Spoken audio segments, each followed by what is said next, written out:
Good morning, everyone. My name is MightyStream, and I'm going to do our May the 5th spiritual principle a day in a meditation.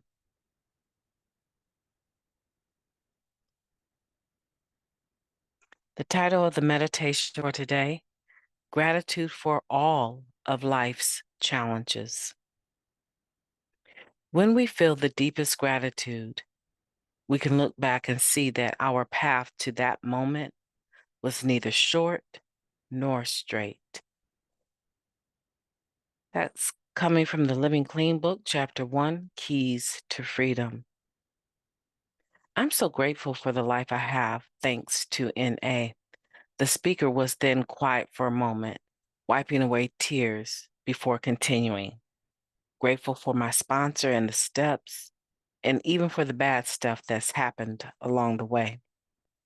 For someone who's new, witnessing gratitude from a member for bad stuff can sound illogical, overly virtuous, impossible, even undesirable.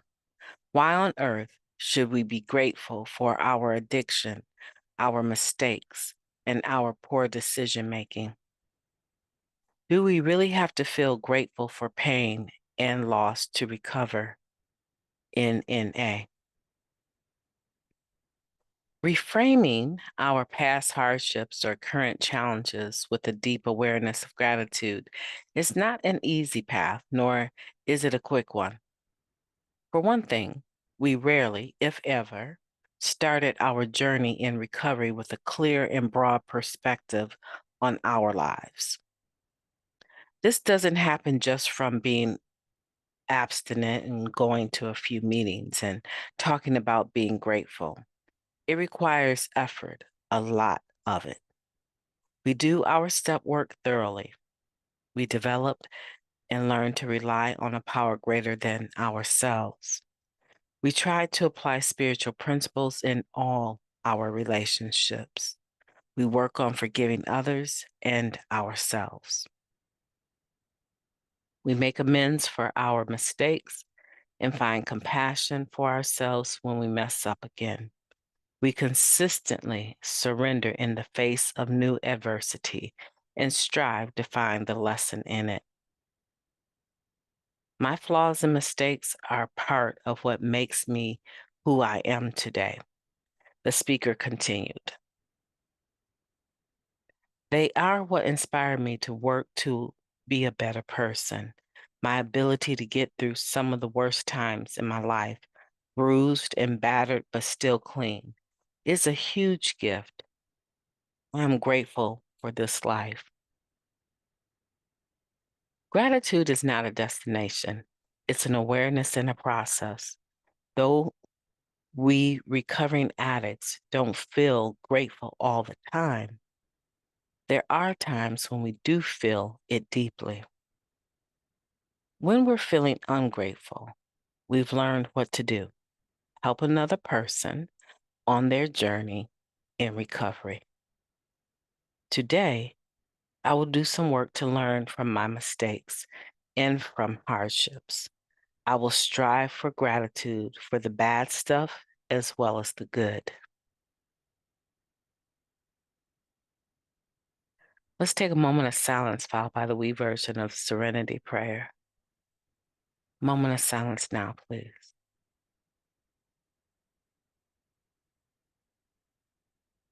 Thank you. God, grant us the serenity to accept the things that we cannot change, the courage to change the things that we can, and the wisdom to know the difference. Just for today, please and thank you. This meditation is thought-provoking. I like the way it starts with the quote out of the Living Clean book. When we feel the deepest gratitude, we can look back and see that our path to that moment was neither short nor straight. That is such a simple sentence, but there is so much tied up into that. Our experience, our strength, and our hope is tied up into that one sentence. because we don't always feel deep gratitude. We have the capability of feeling it, but we don't always feel it. And generally speaking, when we have deep levels of gratitude, usually there aren't a lot of words that go along with it because we've already spoken all of the words necessary leading up to that moment. There's not a lot of action that has to go with it. It's usually observable. People can look and see that we're in a moment of deep gratitude. We're choked up. There aren't very many words that want to come, but there's tears, maybe even a shaky smile, that kind of smile that reveals the energy right from within you is so it's in movement. It's like a vibration, that shaky smile, not that questionable smile, that shaky smile where you're sort of smiling and you're crying at the same time.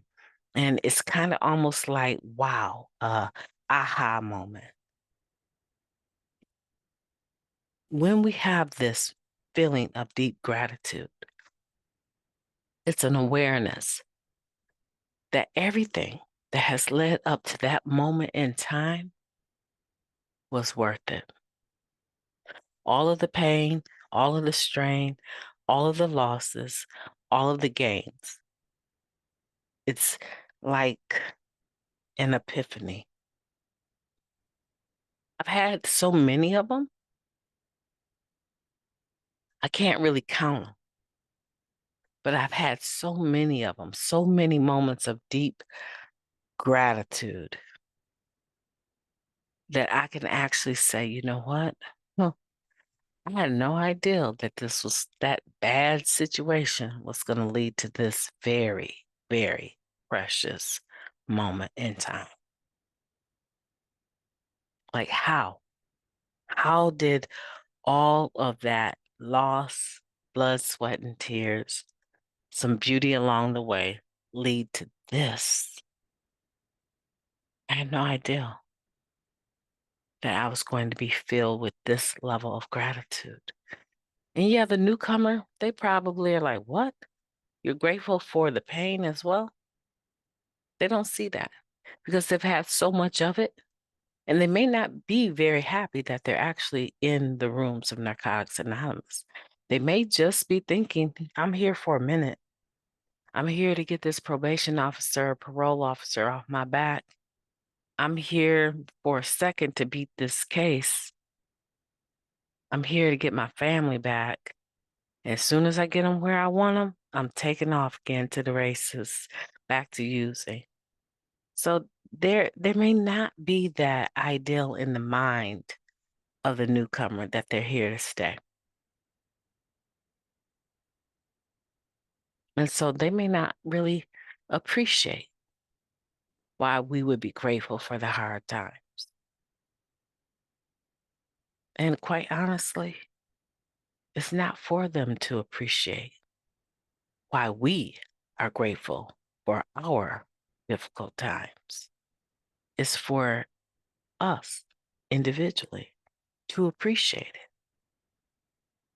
it, to make sure in our life that we can say we've had some moments of deep gratitude where we knew that everything that led up to that moment,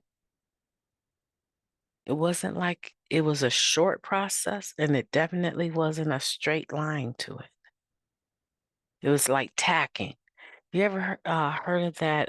It's like a term they use, when a ship is trying to get somewhere, but the force of the wind is so great that it cannot go from just A to B, point A to point B. It has to tack, right?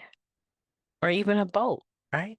Doesn't have to be a huge ship, but it's a maneuver to tack. They're tacking. They go like a zigzag line. They go, straight, and then they cut to the right, then they cut deep to the left, back to the right, right? And it takes a little bit more time but they're able to actually get to the destination because they can't go from A to B to get there. They have to tack along the way. And that's what we do. Where we're at today, this beautiful space and time that we're in today, I'm talking about just in general, but personally as well.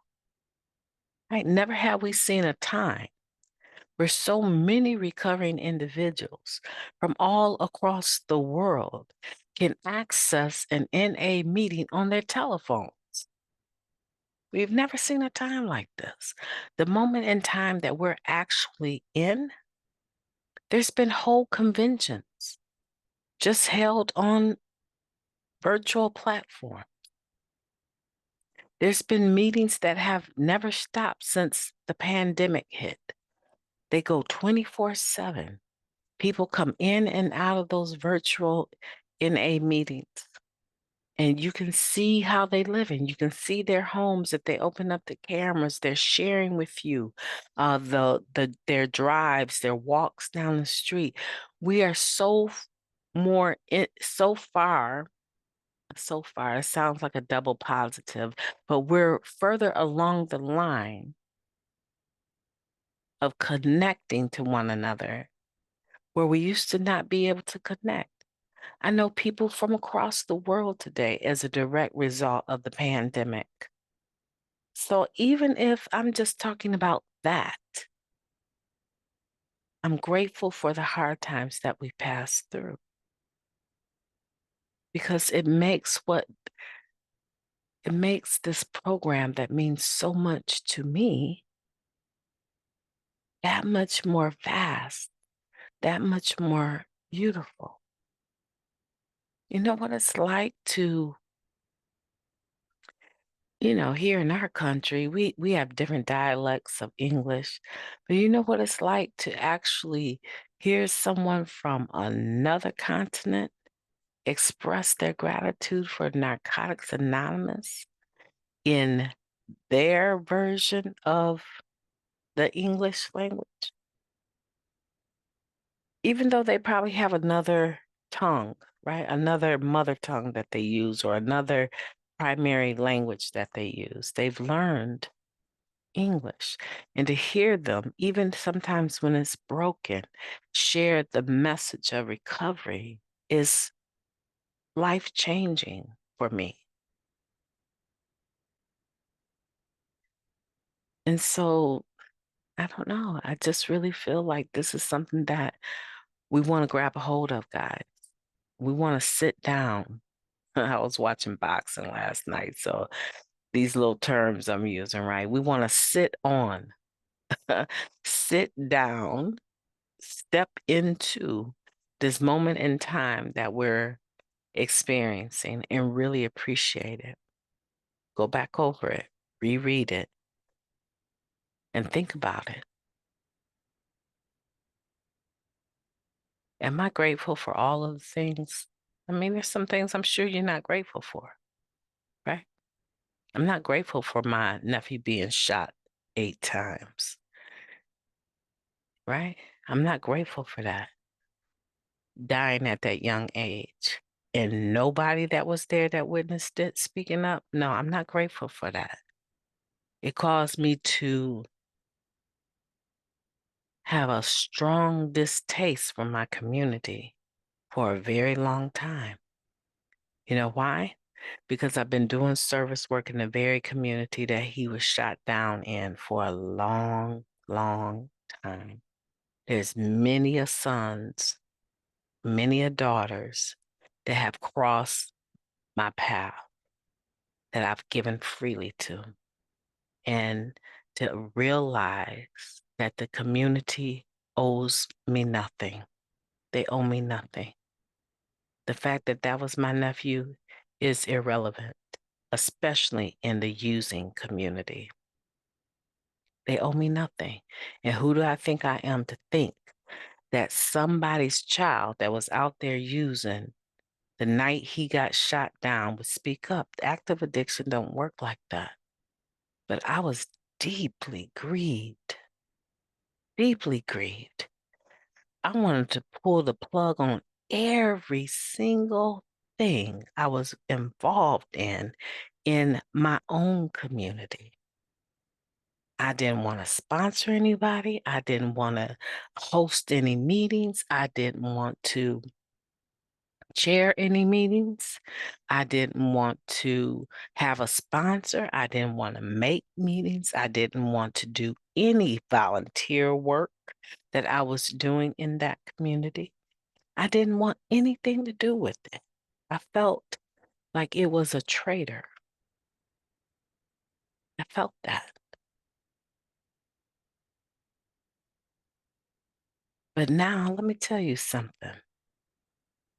Today, the flip side of that is I love to have conversations today about gun violence. I love to have those conversations today. I love to talk about the impact of gang living in our community. I love to talk about the impact of being unhoused in our community. I love it today. And when someone says that news, right? That person that didn't make it, right, died on the scene from gunshot wounds. When someone shares that and says that was my child, that was my daughter, yeah, that's just one experience. I don't even want to talk about how I can relate to fentanyl overdose. But when they share that today, I have compassion today because I know what that's like to lose someone that you love and no one knows who took their life, right? So there's a flip side to all of this. And I want for you today to be looking, like I just shared with you, almost 18 minutes, right, of the impact of this. If I can do it, you can do it. What is it? It's only going to take another 30 minutes for you to sit down with your coffee, your tea, your water, and reflect on all of life's challenges and whether or not you've had deep moments of gratitude. My name is Mighty Stream. I've enjoyed talking to you. Have a beautiful day on purpose.